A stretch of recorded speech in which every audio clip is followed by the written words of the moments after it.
जय श्री राम।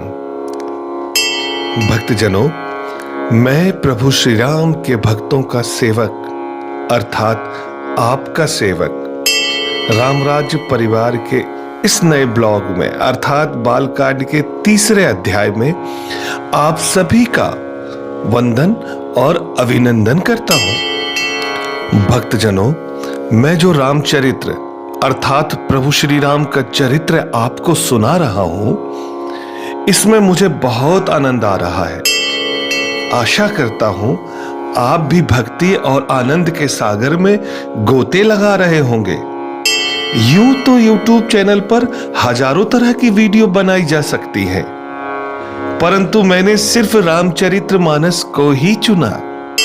वह इसलिए क्योंकि मेरी ऐसी भावना है कि इस संसार का प्रत्येक व्यक्ति प्रभु श्री राम अर्थात रामचरितमानस के सिद्धांतों को अपनाकर अपना जीवन सार्थक करे। भक्तजनों, अगर आपके बच्चे रामचरितमानस भली भांति समझ जाएंगे तो यकीन मानिए आपके बच्चे प्रभु श्री राम जी की तरह ही अपने माता पिता के आज्ञाकारी बनेंगे। अगर आपकी पत्नी श्री रामचरितमानस को समझ जाएंगी तो यकीन मानिए सारे जीवन भर आपके घर में कोई भी क्लेश नहीं हो सकता। और भक्तजनों, अगर आपको रामचरितमानस भली भांति समझ में आ गई, आपने श्री रामचरितमानस के सिद्धांतों को अपना लिया, तो फिर इस संसार के किसी भी क्षेत्र में आपसे ज्यादा सफल और आपसे ज्यादा लोकप्रिय व्यक्तित्व किसी का नहीं होगा। अगर इस संसार के सभी देशों में रहने वाले और सभी धर्मों को मानने वाले प्रेम और मिलवर्तन को खत्म करके नफरत को बढ़ाने वाले अगर रामचरितमानस को समझ ले और रामचरितमानस के सिद्धांतों को अपने जीवन में अपना ले, तो फिर ये सारा जगत ही स्वर्ग हो जाएगा। फिर हर एक पुरुष मर्यादा पुरुषोत्तम प्रभु श्री राम हो जाएगा और हर एक महिला माता जानकी की तरह ही हो जाएंगी। ऐसा इसलिए हो सकता है क्योंकि मैंने संतों से सुना है, जात पात पूछे ना कोई, हरि को भजे सो हरि सा होई। तो मैं यही चाहता हूं कि सारी दुनिया के लोग प्रभु श्री राम को भजे, ताकि सारे ही लोग प्रभु श्री राम माता जानकी की तरह हो जाएं। भक्तजनों, यही शुभकामना मन में लेकर YouTube चैनल के माध्यम से मैं श्री राम को आधार बनाकर आपकी सेवा में उपस्थित हुआ हूं। मेरा आपसे भक्तिमय निवेदन है कि अधिक से अधिक लोगों को रामराज्य परिवार से जोड़ें, अधिक से अधिक लोगों को रामराज्य परिवार के बारे में जानकारी दें। इसके लिए आपको बस इतना करना होगा, चैनल को सब्सक्राइब करना होगा और वीडियो शेयर करना होगा। इससे आगे की जिम्मेदारी प्रभु श्री राम की है। आप बस इतना कीजिए जितना मैंने आपसे विनती की है। चैनल को सब्सक्राइब और वीडियो को शेयर करने में अगर आपको जरा सा भी कष्ट हो तो ये कष्ट भी आप मत उठाइएगा। बस प्रभु श्री राम की भक्ति का आनंद लेते रहिए। इसका भार भी आप प्रभु श्री राम को सौंप दीजिए, वही करेंगे जो उनको करना होगा। तो भक्तजनों, आइए हम तीसरे अध्याय का शुभारंभ करते हैं। आप जहां भी यह वीडियो देख रहे हैं, बिना शर्माए हुए जोर से एक बार जयकारा लगाइए। बोल सियावर रामचंद्र की जय, पवन सुत हनुमान की जय, हर हर महादेव की जय।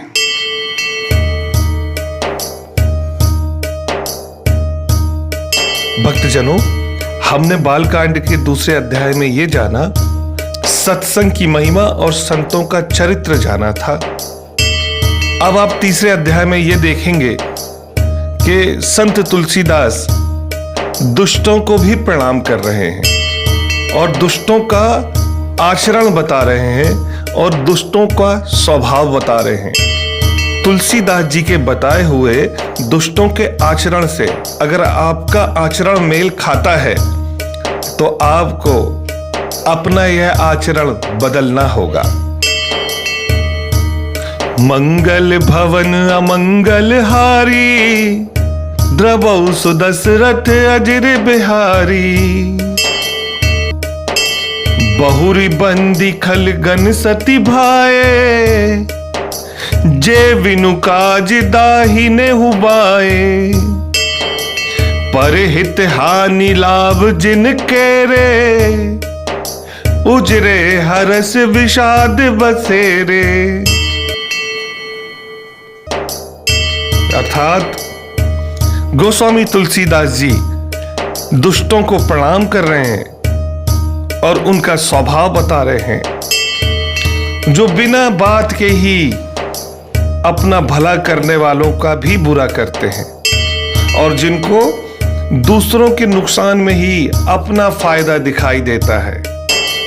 तो ऐसा आचरण किसी दुष्ट का ही हो सकता है। हरिहर जस राकेश राहु से, पर अकाज भट सहबाहु से। जे पर दोष लखई सह साखी, पर हित घृत जिनके मन माखी। अर्थात जो हरि और हर के यश रूपी पूर्णिमा के चंद्रमा के लिए राहु के समान है। आपको बता दूं, हरि यानी भगवान विष्णु और हर यानी शंकर भगवान। जो हरि और हर के यश रूपी पूर्णिमा के चंद्रमा के लिए राहु के समान है। अर्थात जहां कहीं भी भगवान विष्णु या शंकर भगवान का यश होता है, उसी में वह वादा देते हैं और दूसरों की बुराई करने में सहस्त्रबाहु के समान वीर हो जाते हैं, जो दूसरों के दोषों को हजार आंखों से देखते हैं और दूसरों के हितकारी घी के लिए मक्खी के समान है।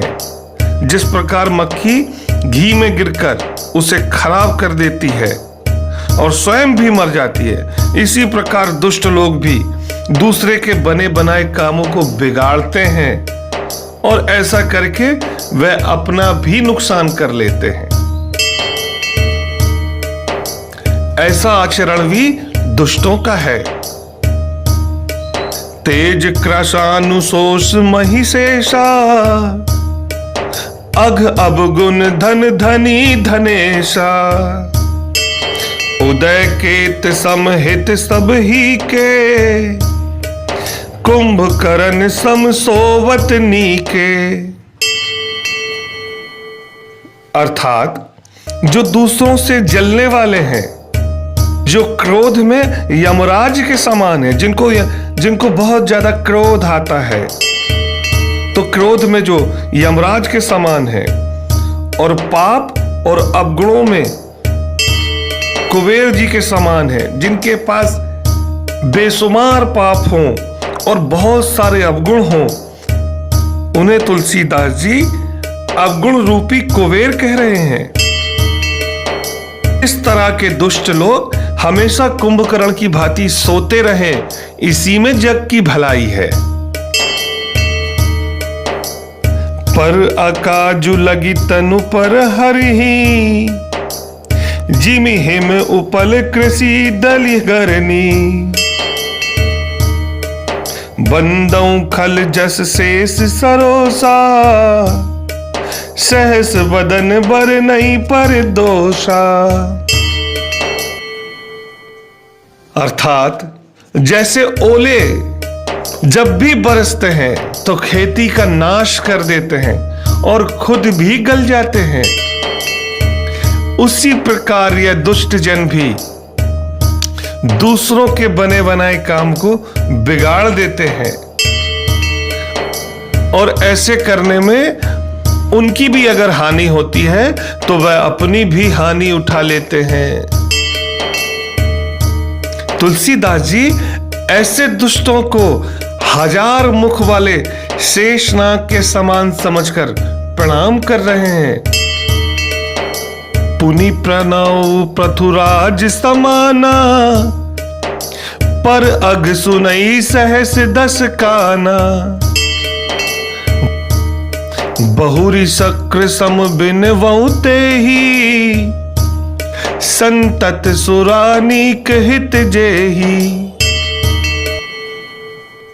अर्थात कि जो लोग दूसरों की बुराई सुनते हैं उन्हें तुलसीदास जी राजा पृथु जानकर प्रणाम कर रहे हैं। भक्तजनों, मैं बता दूं राजा पृथु कौन है।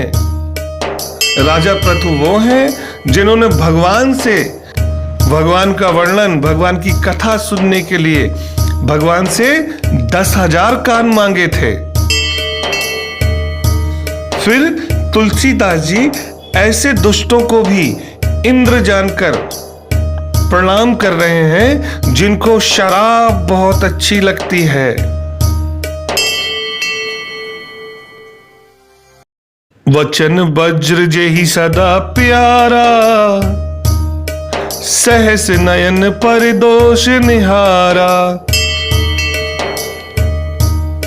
अर्थात जो अपनी वाणी से कटाक्ष करते रहते हैं, ताने देते रहते हैं, लोगों को बुरा भला कहते रहते हैं, उन्हें तुलसीदास जी दुष्ट कहकर प्रणाम कर रहे हैं।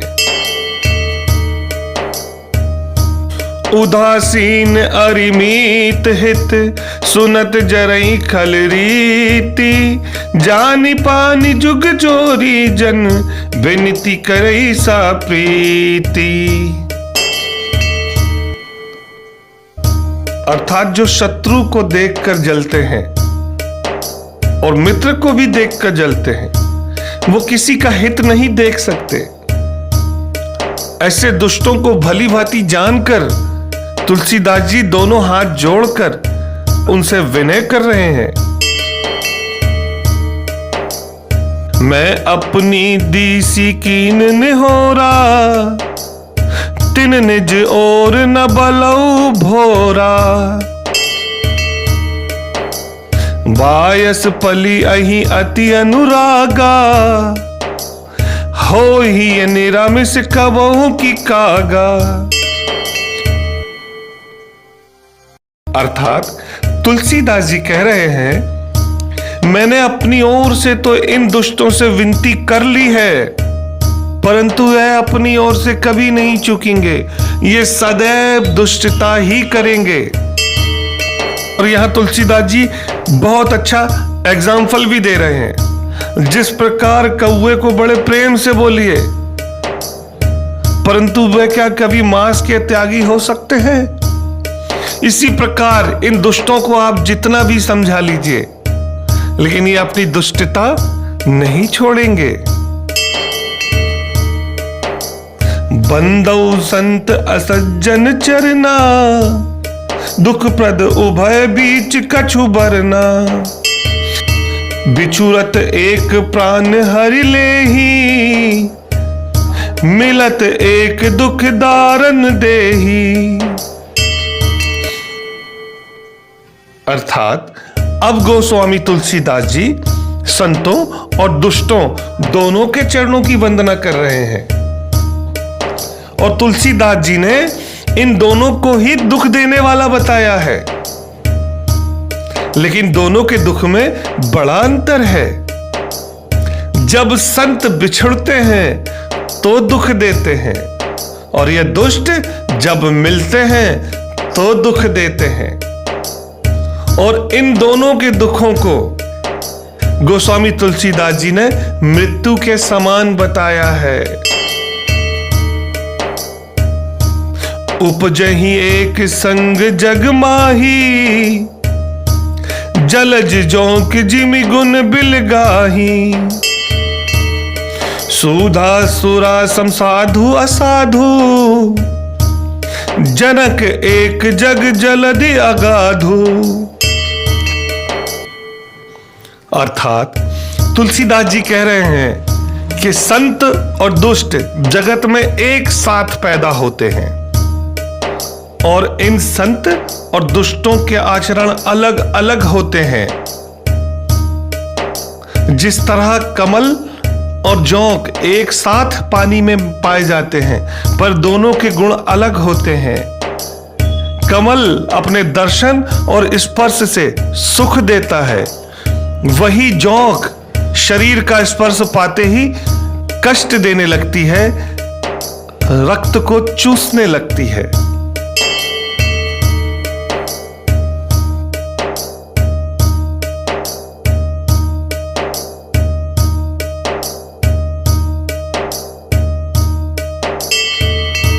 भल अब नल निज निज कर तूती, लहत सुजस अपलोक विभूति। सुधा सुधा कर सुर सरी साधु, गरल अनल कलिमय सरी व्याधु।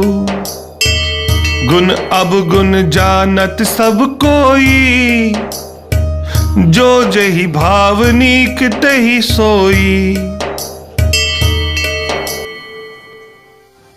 अर्थात संत जनों की जहां जय जयकार होती है, वहीं ये दुष्ट जन जहां भी जाते हैं इन्हें अपमान मिलता है। इन दुष्टों को सदैव लोग बुरा ही कहते हैं। और गोस्वामी तुलसीदास जी बता रहे हैं, अमृत, चंद्रमा, गंगा जी और साधु तथा विष, अग्नि, कलयुग के पापों की नदी और हिंसा करने वाला बाघ, इनके गुण और अवगुण को हर कोई जानता है, किंतु जिसे जो भाता है वह उसे प्राप्त कर लेता है। जो संत जन हैं, जो संत प्रवृत्ति के लोग हैं, वह सदैव गुणों को ही ग्रहण करते हैं और यह दुष्ट जन हमेशा बुराइयों को ही अपनाते हैं। भलो भलाई पैलई रामा, लही निचाही नीचु सिया रामा। सुधा सराही अमरता रामा, गरल सराही मीचु सिया रामा। अर्थात भला भलाई ही ग्रहण करेगा और नीच नीचता को ही ग्रहण करता है। और गोस्वामी तुलसीदास जी संतों का आचरण अमृत वाला बता रहे हैं और इन दुष्टों का आचरण विष वाला बता रहे हैं। संत जन अमृत के समान है और अमृत सदैव जीवन ही देता है और यह दुष्ट लोग विष के समान है और विष सदैव ही, हमेशा ही मृत्यु ही देता है। खल अघ अगुन साधु गुण गाहा, उभय अपार उदय अब गाहा। ते ही ते कछु गुण दोष बखाने, संग्रह त्याग न बिनु पहचाने। अर्थात दुष्टों के पापों और अवगुणों की तथा संतों के गुणों की कथाएं अपार हैं, अथाह समुद्र की भांति है। इन दुष्टों में अनगिनत अवगुण होते हैं और इन साधुओं में अनगिनत गुण होते हैं। तुलसीदास जी द्वारा रामचरितमानस में इन्हीं के कुछ गुणों और दोषों का वर्णन किया गया है, क्योंकि बिना पहचाने कोई भी इनका ग्रहण नहीं कर सकता और ना त्याग कर सकता है। भले उपोच सब विधि उपजाए, गनि गुण दोष वेद बिसलाए। कहीं वेद इतिहास पुराना, विधि प्रपंच गुण अवगुण साना। अर्थात भले और बुरे, संत और दुष्ट सभी ब्रह्मा जी के पैदा किए हुए हैं, पर गुण और दोषों से विचार करके वेदों ने इनको अलग अलग कर दिया है। वेद, इतिहास और पुराण कहते हैं कि ब्रह्मा जी की एक सृष्टि गुण और अवगुण से सनी हुई है। दुख सुख पाप पुण्य दिन राति, साधु असाधु सुजाति कुजाति, दानव देव ऊंच अरु नीचू, अमिय सुजावन मारू नीचू, माया ब्रह्म जीव जगदीसा, लच्छी अलच्छी रंक अवनीसा, काशी मग सुर सरी क्रम नासा, मरु मारब मही देव गवासा, सरग नरक अनुराग विरागा, निगमागम गुण दोष विभागा। अर्थात दुख सुख पाप पुण्य दिन रात साधु और दुष्ट, सुजाति वाले कुजाति वाले, दानव देवता, ऊंच नीच, अमृत विष, सुजीवन जीवन, मृत्यु माया ब्रह्म जीव ईश्वर, दंपत्ति संपत्ति, दरिद्रता, रंक राजा, काशी मगध, गंगा, कर्मनाशा, मारवाड़, मालवा, ब्राह्मण, कसाई, स्वर्ग, नर्क, अनुराग, बैराग, सभी पदार्थ ब्रह्मा जी की सृष्टि में है और शास्त्रों ने उनके गुण और दोषों का विभाजन कर दिया है। जड़ चेतन गुण दोष में रामा, विसव कीन कर तार सिया रामा, संत हंस गुण गयई ही रामा, पै परिहरी बरी विकार सिया रामा। अर्थात तुलसीदास जी कह रहे हैं कि भगवान ब्रह्मा जी ने जड़ चेतन वाले इस विश्व को गुण और दोषों से रचा हुआ है, किंतु संतजन हंस की भांति दोष रूपी जल को त्याग कर गुण रूपी दूध ही ग्रहण करते हैं। तो भक्तजनों, रामचरितमानस के बाल कांड का यह तीसरा अध्याय हम यहीं पर समाप्त कर रहे हैं। इस तीसरे अध्याय में आपने ये जाना कि संतों का आचरण क्या होता है और दुष्टों का आचरण क्या होता है। अब जब हमने ये भली भांति जान लिया है, तो आइए हम सब मिलकर प्रण करें कि गोस्वामी तुलसीदास जी ने जो दुष्टों का आचरण बताया है उसका हम त्याग करें और जो संतों का आचरण बताया है उसको हम ग्रहण करें। और भक्तजनों, आज जो हमने श्री रामचरितमानस से सीखा है उसे हम अपने जीवन में अपनाएं और मुझे भी आप इतनी शक्ति दीजिए कि मैंने जो बताया है उस पर मैं चल सकूं। और मैं भगवान प्रभु श्री राम से यही विनती करता हूं कि हे प्रभु श्री राम, हम सबको इतनी शक्ति देना कि हम इस जगत में साधु की तरह संत की तरह ही जी पाएं और दुष्टता का त्याग करें। भक्तजनों, मैं आशा करता हूं कि आपको यह तीसरा पाठ भक्तिमय लगा होगा। इस तीसरे पाठ से आपने बहुत कुछ सीखा होगा। अब मैं आपका सेवक आपके चरणों में यही विनती करता हूं कि अगर मेरी सेवा आपको अच्छी लगी हो तो रामराज्य परिवार से आप जुड़िए, वीडियो को लाइक कीजिए, चैनल को सब्सक्राइब कीजिए और हाँ, वीडियो को शेयर करना ना भूलिए। इससे आपके दोस्तों और रिश्तेदारों को भी पता चलेगा कि आप राम राज्य परिवार से जुड़े हुए हैं और आप श्री रामचरितमानस सुनने वाले हैं और आप श्री रामचरितमानस समझने वाले हैं और आप श्री रामचरितमानस के सिद्धांतों पर चलने वाले हैं। यही हमारा पहला कदम है राम राज्य की ओर। जय श्री राम।